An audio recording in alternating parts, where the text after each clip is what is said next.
కేసీఆర్ గారి పరిపాలనలో 10 ఏళ్లలో ఆనాడు రుణమాఫీకి అదే విధంగా రైతు బంధు పథకానికి రెండింటికి మాత్రమే నేను చెప్పేది, మిగతా చెప్పని కూడా చెప్పట్లేదు. డైరెక్ట్ గా రైతుల ఖాతాల్లో పడ్డ పైసల గురించి మాత్రమే చెప్తున్నాను నేను. రైతు బంధు రూపంలో 73,000 కోట్లు, 27,500 కోట్ల రూపాయలు మీకు రుణమాఫీ రూపంలో, ఈ రెండు పథకాలు మాత్రమే 1,00,000 కోట్ల రూపాయలు ఇవాళ రైతుల ఖాతాల్లో వేసిన ఘనత కేసీఆర్ ప్రభుత్వం. ఇవాళ ఎన్నికల్లో మాట ఇవ్వకపోయినా, ఎన్నికల్లో ఓట్ల కోసం మీలాగా డిక్లరేషన్ల పేరిట మోసం చేయకపోయినా, రైతు బంధు లాంటి పథకాన్ని భారతదేశంలో పెట్టిన మొట్టమొదటిసారి పెట్టిన నాయకుడు స్వతంత్ర భారతదేశంలో కేసీఆర్ గారు. అందుకే కేసీఆర్ గారు రైతు బంధుగానే ఉంటారు, రేవంత్ రెడ్డి రాబందుగానే మిగిలిపోతాడు, రైతుల పాలిట రాబందుగానే మిగిలిపోతాడనే మాట నేను ఖచ్చితంగా చెప్తా ఉన్నాను. వీటన్నిటికంటే నికృష్టమైన మాట నిన్న రేవంత్ రెడ్డి గారు మాట్లాడినారు. ఉమ్మడి రాష్ట్రానికంటే ప్రత్యేక తెలంగాణ రాష్ట్రంలో మాకు ఎక్కువగా అన్యాయం జరిగిందని ఆలోచన చేసే పరిస్థితులు ఉత్పన్నమైంది. అలాంటి పరిస్థితుల సందర్భంలో తెలంగాణ యువత సహకారంతో ప్రజాప్రభుత్వం, ప్రజాపాలన ఏర్పడ్డది. తెలంగాణ కాకుండా ఉమ్మడి ఆంధ్రప్రదేశ్లోనే బాగుండే ప్రభుత్వ ఉద్యోగులకనే ఒక నికృష్టమైన భావదారిద్రపు మాట తెలంగాణ ముఖ్యమంత్రి మాట్లాడడం అనేది, ఇది నిజంగా కూడా తెలంగాణ ఆత్మగౌరవాన్ని కించపరచడం.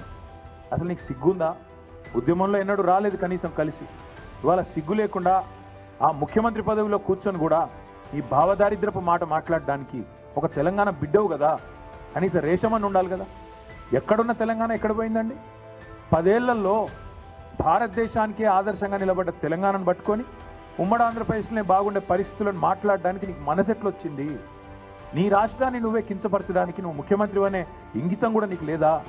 ఆ మాత్రం సోయి కూడా లేదా అని నేను అడుగుతున్న. కేసీఆర్ అప్పు చేస్తే ఏం చేసింది కేసీఆర్ ప్రభుత్వం? 1,00,000 కోట్లు రైతు బంధు రూపంలో, రైతు రుణమాఫీ రూపంలో డైరెక్ట్ గా రైతుల ఖాతాల్లో వేసి, ₹1 వేసినవా అని వచ్చినాక రైతు భరోసా ఈ రోజు వరకు వేయలేదు. కేసీఆర్ ప్రభుత్వం జిల్లాకు ఒక మెడికల్ కాలేజ్ కట్టించింది 33 జిల్లాల్లో. కేసీఆర్ ప్రభుత్వం అస్తవ్యస్తంగా ఉన్న రాష్ట్ర ఆర్థిక పరిస్థితిని చక్కదిద్ది అగ్రభాగాన భారతదేశంలో నిలబెట్టింది తలసరి ఆదాయంలో తెలంగాణ రాష్ట్రాన్ని. కేసీఆర్ ప్రభుత్వం అప్పు చేస్తే ఇంటింటికి తాగునీరు, కేసీఆర్ ప్రభుత్వం అప్పు చేస్తే ప్రపంచంలోనే అతిపెద్దదైన లిఫ్ట్ ఇరిగేషన్ ప్రాజెక్టు కట్టింది. కేసీఆర్ ప్రభుత్వం అప్పు చేస్తే కొత్త హాస్పిటల్ హైదరాబాద్ చుట్టూతా కట్టింది. హైదరాబాద్ నిండా ఇవాళ ఫ్లైఓవర్లు కనబడతా ఉన్నాయి, అండర్ పాస్లు కనబడతా ఉన్నాయి. కేసీఆర్ చేసిన అప్పుకు ఇవాళ ప్రత్యక్షంగా ఫలితాలు కనబడుతున్నాయి. నేను అడుగుతున్న రేవంత్ రెడ్డి, 1,38,000 కోట్ల అప్పు ఒక్క సంవత్సరంలో చేస్తే రైతు బంధు చేసినవా? వేయలే. రైతు భరోసా ఇచ్చినవా? ఇయ్యలే. ఒక కొత్త ఇటుక పెట్టినవా? ఒక కొత్త ప్రాజెక్ట్ లా? చేయలే. మరి ఎక్కడ పోయినాయి పైసలన్నీ? ఢిల్లీకి మూటలుగా పంపుతున్నావా? ఎక్కడ పోతున్నాయి ఈ పైసలు? 1,38,000 కోట్లు ఎక్కడ పోయినాయి? రైతులు ఎదురు చూస్తున్నారు 70 లక్షల మంది, మా ఖాతాల్లో రైతు భరోసా ఎప్పుడు పడుతుందని. దానికి సమాధానం లేదు. మరి ఎవరు జేబులు నింపుతున్నావు 1,00,000 కోట్లతో?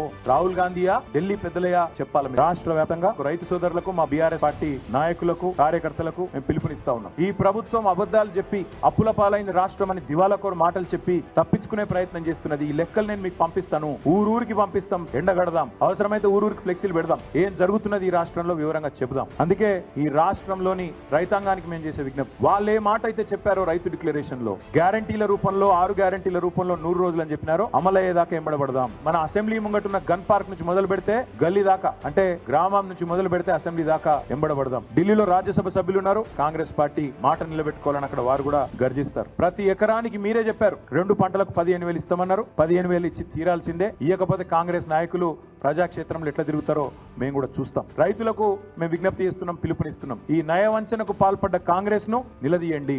ఎక్కడికక్కడ కాంగ్రెస్ కార్యకర్తలను, కాంగ్రెస్ నాయకులను అడగండి, కాంగ్రెస్ ప్రజాప్రతినిధులను అడగండి, ఏమైందయ్యా, ఎందుకు అబద్ధాలు చెప్తున్నారు, రాష్ట్రం అప్పుల పాలైందని చెప్పి దివాలాకోరు మాటలు ఎందుకు మాట్లాడుతున్నారు అడగండి. అదే విధంగా మీకు బాకీ ఉన్న 17,500 రూపాయలు ఎకరానికి ఖచ్చితంగా ఇచ్చేదాకా కాంగ్రెస్ పార్టీని ఎక్కడికక్కడ నిలదీయండి అని పిలుపునిస్తా ఉన్నాం.